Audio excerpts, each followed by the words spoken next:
PEC 3 de 2022, apelidada de PEC das Praias, está mobilizando todo o país.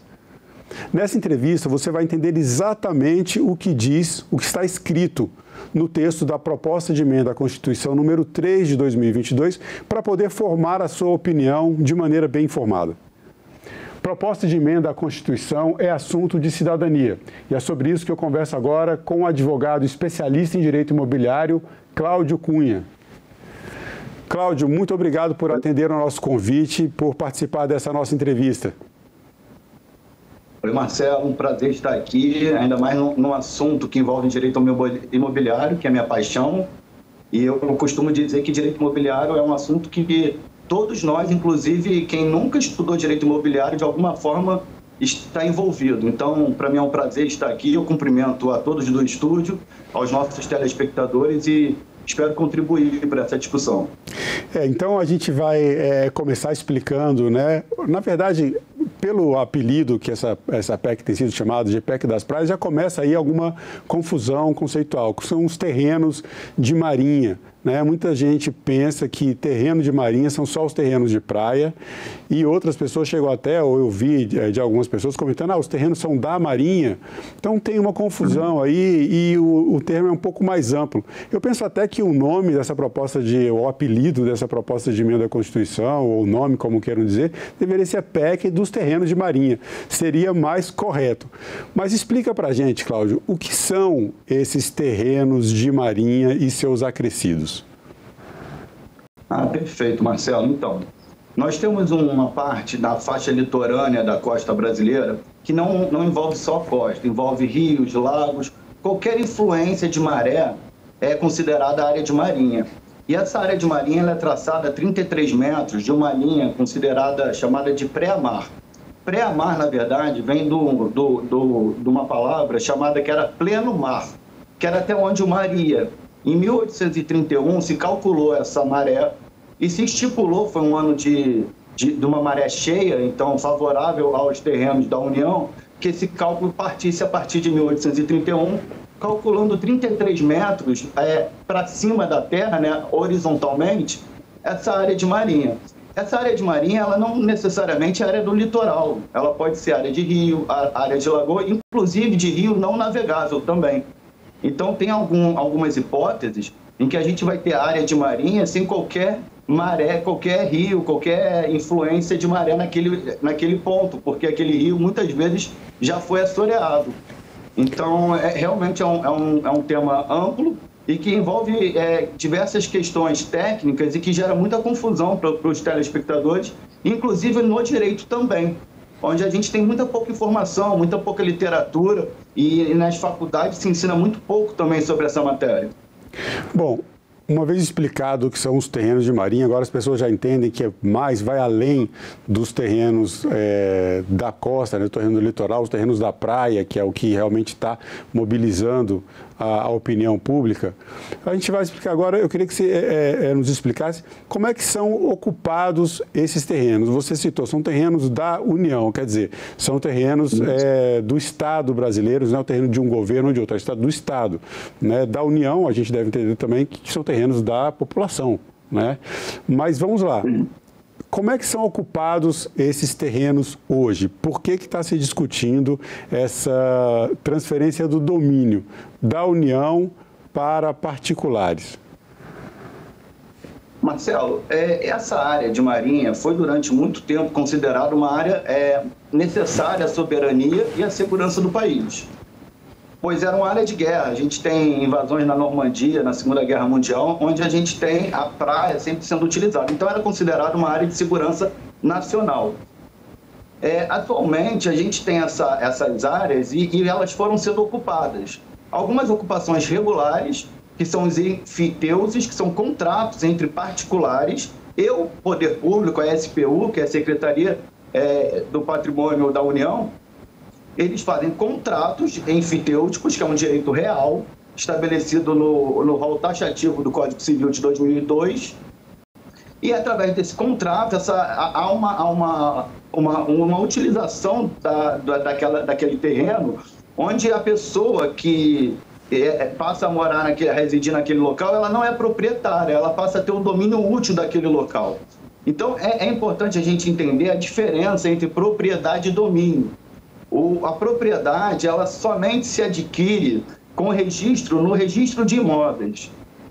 O sistema brasileiro, ele adotou o sistema registral como aquisição da propriedade. Então, nós temos o registro como forma de aquisição da propriedade imóvel e, em alguns casos, nós temos a tradição, que é no caso do carro, do veículo automotivo. Ele é um bem e ele se dá a sua transferência através da entrega dele. No caso dos imóveis, a personalidade, a aquisição do registro, ele permite com que a pessoa passe a ser proprietária. Então, nós temos de um lado, né, a enfiteuse, que é o imóvel que está sendo utilizado, que é de propriedade da União, mas que o particular possui o domínio útil, e nós temos do outro lado o ocupante, que está no imóvel, sob a propriedade da Marinha, mas ele sequer possui o domínio útil. Na verdade, ele é um mero utilizador daquele imóvel. Às vezes, ele comunica essa ocupação e às vezes não. Então, é importante a gente entender que a gente vai ter sempre dois lados dessa moeda. De um lado, a ocupação e do outro lado, a enfiteuse. Então, no caso, a pessoa tem o domínio, mas ela pode usar, pode construir no terreno, existem as normas para isso, mas ela não é proprietária. Então, esses terrenos de Marinha continuam sendo de domínio da União. A PEC, o primeiro item da PEC justamente diz que ela revoga o inciso 7º do artigo 20º da Constituição. Esse é o artigo que trata dos terrenos de Marinha. Uma vez aprovada, se aprovada a PEC, esses terrenos de Marinha, eles passam imediatamente aos ocupantes ou haverá regras para isso? Não, existem algumas regras que a lei estipulou. De uma forma acertada, a lei atribuiu que a transferência para pessoas em situação de carência e até quando for interessante ao poder público, ela vai ser gratuita. Mas na maior parte dos casos, essa transferência vai ser onerosa. Então, o particular ele terá que comprar esse domínio útil, a propriedade desse imóvel ao qual ele mantém sobre o domínio útil. Agora, uma vez compradas, se a gente colocando aqui na hipótese, a gente está gravando essa entrevista enquanto a PEC 3 de 2022 tramita no Senado Federal, um dia antes de gravarmos a entrevista, houve uma audiência pública. É possível que haja ou que tenham mais audiências públicas e é importante que cidadãos e cidadãs participem, já que estão tão mobilizados com essa PEC. As audiências públicas do Senado permitem a participação pela ouvidoria do Senado, 0800 61 2211, e também pelo portal E-Cidadania, disponível no site do Senado Federal. Uma vez que aconteça, se houver a aprovação da PEC, de acordo com o que está escrito, vamos lá, o particular comprando ou uma empresa, um empreendimento, ou então o pescador, as comunidades ribeirinhas, ele passando a ser o proprietário desse terreno, tem uma questão que foi levantada também, que é a questão ambiental. Uma grande parte desses terrenos de Marinha, eles se localizam em unidades de conservação, unidades de preservação, as chamadas áreas de preservação permanente. Se um terreno de Marinha passa para o particular, as áreas de preservação permanente deixam de ser obrigatoriamente preservadas? Não, as áreas de proteção permanente, elas se mantêm. O problema ambiental, ele surge, primeiro, existe um erro na política de moradia no Brasil, que é entender que apenas dando um título de propriedade a gente resolve a questão da moradia. E não necessariamente você entregando o título de propriedade para o cidadão, você está resolvendo o problema de moradia dele. Inclusive, em áreas litorâneas, a gente, obviamente, vai ter uma especulação imobiliária. Então, muito provavelmente, essas pessoas que vão receber o título gratuitamente, elas serão confrontadas por grandes empresas e resorts a vender aquela área. E provavelmente, em razão de uma questão financeira, a maioria aceite vender.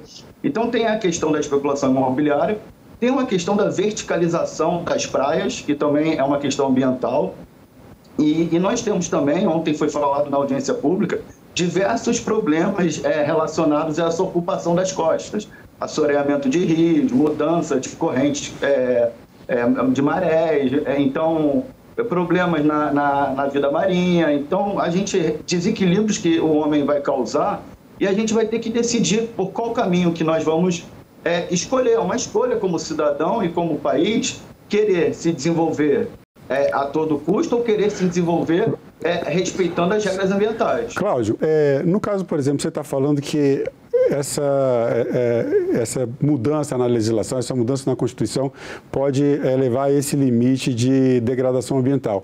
Mas os terrenos de marinha, eles não vão exatamente até a água. Por exemplo, no caso da praia, né, você falou que são 33 metros, existe aquela linha pré-mar que define o que são os terrenos de marinha.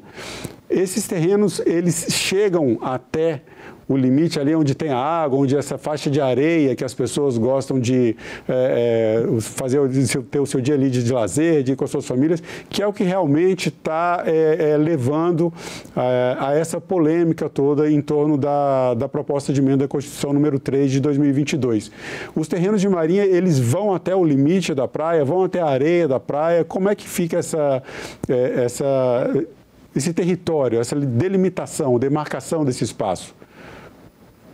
Perfeito, Marcelo. Inclusive, isso infelizmente, o debate às vezes fica muito pobre e ele vai para um caminho muito de rótulos e a gente acaba ouvindo e fazendo críticas que não são as críticas certas.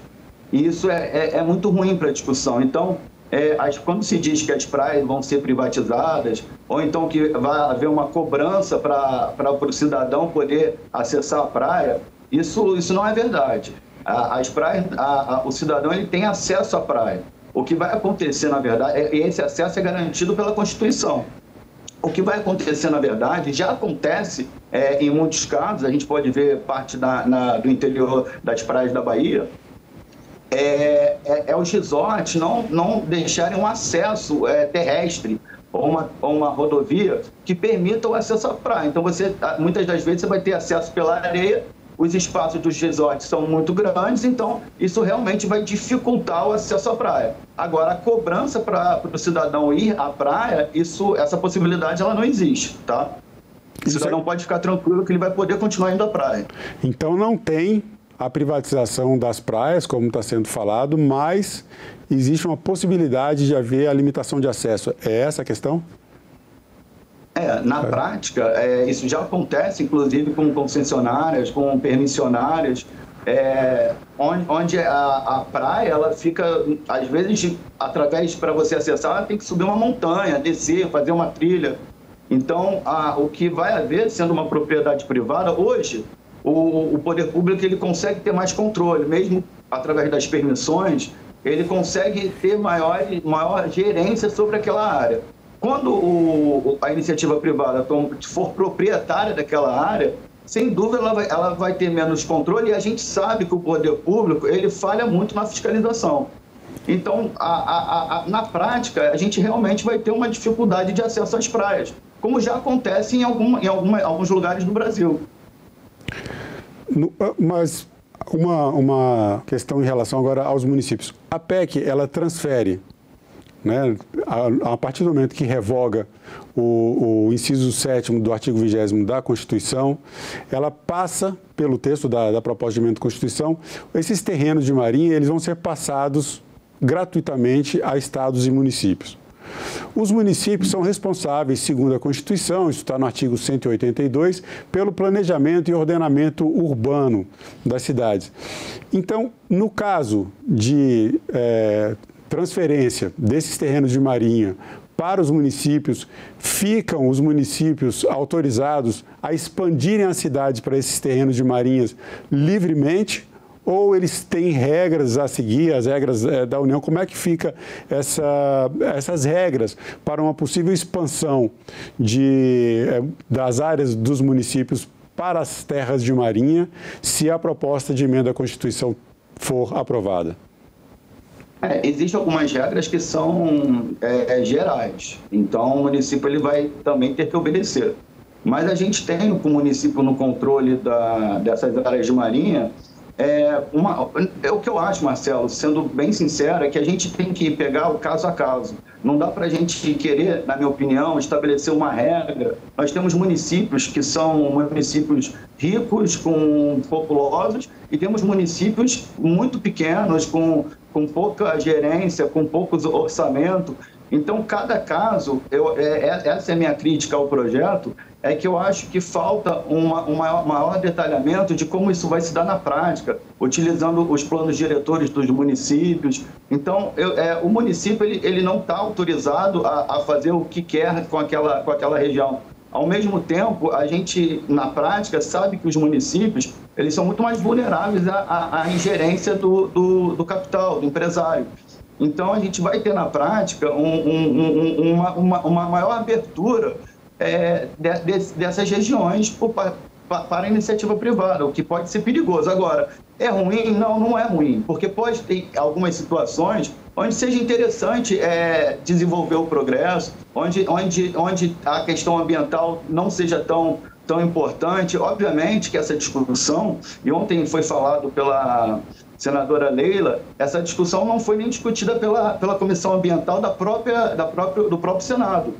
Então, na minha opinião, falta um maior debate com outras áreas do governo, outras entidades, e entender que cada caso é um caso. E quando a gente estabelece uma regra geral de que toda a terra de marinha vai ser passada para o município, isso muitas vezes vai representar um perigo do ponto de vista gerencial do Estado, das empresas petrolíferas, dos portos, então, da pesca. Então, eu acredito que a gente tenha que pensar a situação caso a caso. Seria mais interessante formularmos projetos, e aí sim, em que a área de marinha poderia ser repassada ao município, quando houvesse um planejamento, um programa de execução, de exploração daquela área, respeitando as questões ambientais. Esse planejamento, então, seria prévio à própria PEC. Mas você citou, no caso da senadora Leila, realmente na primeira audiência pública realizada no Senado, foi na Comissão de Constituição e Justiça, e a senadora Leila ela pediu que houvesse também uma audiência pública na Comissão de Meio Ambiente. Então, ainda não houve, até o momento em que gravamos essa entrevista, essa audiência. É possível que aconteça essa audiência e, mais uma vez, convido as pessoas, cidadãs e cidadãos, a participarem dessa audiência. É possível a participação, como eu já citei aqui, por telefone, pela ouvidoria do Senado, 0800 61 2211, fazendo suas perguntas, e também pelo portal E-Cidadania, inclusive se manifestando. Se você é a favor do projeto, se manifeste, entre em contato com seus parlamentares pelas redes sociais, pelo e-mail dos gabinetes dos parlamentares, tanto na Câmara dos Deputados quanto aqui no Senado Federal, porque proposta de emenda à Constituição só é aprovada se passar pelas duas casas. Agora, essa questão do ordenamento urbano que a gente estava tratando aqui e da possibilidade de expansão para essas áreas de terreno de marinha, caso os terrenos de marinha sejam destinados aos municípios, aqueles que não estão em em domínio, né, que não é exatamente propriedade dos particulares. A gente teve casos, por exemplo, em Niterói, em que houve deslizamentos de terra, a gente teve problemas com excesso de chuvas, agora os problemas se repetem no Rio Grande do Sul com muito mais gravidade, e há um ponto que leva também a uma questão importante, que é a questão da responsabilidade civil do Estado, e aí entra a responsabilidade civil dos municípios justamente na fiscalização e no planejamento urbano das cidades. Ou seja, as casas, residências ou empreendimentos comerciais que são construídos em áreas de risco, sem autorização do poder público, mas quando o município ele não interfere, não proíbe esse tipo de ocupação irregular e acaba depois, no momento de tragédia, por eventos naturais, havendo alagamentos, deslizamentos de terra, como os que tem acontecido, isso pode levar lá na frente a uma responsabilização dos municípios que acabam tendo que pagar indenização. Há casos, inclusive, já sendo julgados, no caso de Niterói, por exemplo, no Rio de Janeiro, que aconteceu há alguns anos atrás. Um dos pontos que foi tratado também nessa audiência pública da Comissão de Constituição e Justiça foi a questão da elevação das marés. Foram mostrados alguns casos de erosão de praias. Acontece, por exemplo, em Santa Catarina, na cidade de Florianópolis. Foi mostrado também casos no Ceará, até no estado do Pará. No caso de o município, sendo detentor das terras de marinha, autorizar essas construções e, posteriormente, havendo problemas como esse que estamos vivendo agora, existe esse risco de gerar uma judicialização, tanto no sentido da ocupação desses terrenos, quem é proprietário, quem é ocupante cadastrado, quem não é, e futuramente até em questão de responsabilidade civil, devido a essa proximidade com o mar e rios e lagos também? Marcelo, a gente tem a responsabilidade dos municípios, sendo ela subjetiva, ou seja, sempre que o município agir com culpa, ele vai ser responsável pelo dano realizado, existente. Essa culpa ela pode se dar por uma conduta omissiva ou uma ação. Então, a gente tem que entender que o município, quando ele autoriza a edificação ou uma moradia perto de uma área de risco, sem analisar os critérios técnicos, na minha opinião, ele está agindo com imperícia, ele está dando um laudo técnico, sendo que ele não está sendo técnico naquele momento. Então, ele não está agindo com a perícia necessária e isso induz a culpa do município e, com certeza, futuramente, havendo um acidente, havendo uma catástrofe, você vai ter a responsabilização desses municípios. Cláudio, desculpa, como eu disse lá no início, desculpa a gente interromper. tem como regra do município, perdão. Desculpa interromper, porque você tocou num ponto importante, mas essa pergunta eu acho que ela tem dois lados, é importante eu colocar aqui. Com a PEC, com a transferência do domínio desses terrenos de marinha para os municípios, isso permite também, por outro lado, que os municípios invistam em infraestrutura nessas áreas. Então, a gente tem esses dois lados. Eu gostaria que você comentasse isso também. Não, com certeza, você permitindo que essas áreas se dirijam à titularidade do município, o município vai ter mais interesse em investir nessas áreas. Como eu te disse, eu não acho que o investimento em algumas áreas pelo município seja ruim, mas o que é necessário é que haja um projeto prévio antes dessa transferência e esse projeto seja discutido com toda a parte da população que vai ser alcançada por esse projeto, desde as populações ribeirinhas, inclusive os empresários, que muitas vezes vão ter uma oportunidade de investimento, gerando empregos, desenvolvendo a economia local. O problema maior não é a titularidade do município. O que eu acredito que seja um problema é a falta de projeto para essas áreas, seja por parte do município, seja por parte da União. O município, o que a gente vê é quando chega em época de eleição, ele sai distribuindo título para agradar a população, ainda que seja em área de risco. Então, a gente tem que pensar se essa política de distribuição de título em área de risco é a política a ser adotada, ou se a gente pode pensar num planejamento de moradia evitando certas áreas que não deveriam ser utilizadas, seriam ocupadas. Cláudio, a gente está tratando aqui de uma questão que realmente está mobilizando a população. É uma proposta de emenda à Constituição. A Constituição é a nossa lei maior, então qualquer alteração na Constituição brasileira afeta toda a população brasileira e a gente está falando aqui de cidadania. Gostaria que você trouxesse aqui a sua opinião. Para você, o que é cidadania? Bom, eu aprendi que cidadania, de certa forma, são normas éticas que atingem toda a cidade e os cidadãos. Então, na minha visão, a cidadania ela é um conjunto de regras estabelecidas onde todos nós aceitamos, através de um contrato social, obedecer. E esse contrato social ele é em prol da coletividade. Então, quando eu penso em cidadania, eu penso no bem coletivo. E penso que, dentro desse tema que a gente está trazendo, há inclusive essa discussão, onde a terra, quando é da União e dos municípios, são, de certa forma, da população, E quando elas forem transferidas para a iniciativa privada, elas vão deixar de ser do coletivo. Ou seja, a cidadania, ela deixa também, na minha visão, um espaço de coletividade e de uso do bem comum. Bom, Cláudio Cunha, eu quero agradecer mais uma vez a sua participação em nosso programa, de forma remota, falando diretamente do Rio de Janeiro, uma cidade, um estado diretamente atingido por essa proposta de emenda, interessado, né, nessa proposta de emenda à Constituição. Muito obrigado pela sua participação. Marcelo, eu queria agradecer a você, a todos os telespectadores que nos ouviram, desejar meus votos de melhoras para o Rio Grande do Sul, que está passando por esse momento terrível, e agradecer pela oportunidade da gente esclarecer assuntos que permeiam a vida do cidadão comum, mas que, infelizmente, o cidadão comum muitas vezes não tem acesso. Então, obrigado por essa oportunidade de trazer o direito imobiliário para a tela da televisão. Muito obrigado. E eu agradeço também a você que acompanha toda a programação da TV Senado. Assine o canal da TV Senado no YouTube, ative as notificações e acompanhe toda a produção do Poder Legislativo diretamente da fonte. Na TV Senado, democracia é todo dia.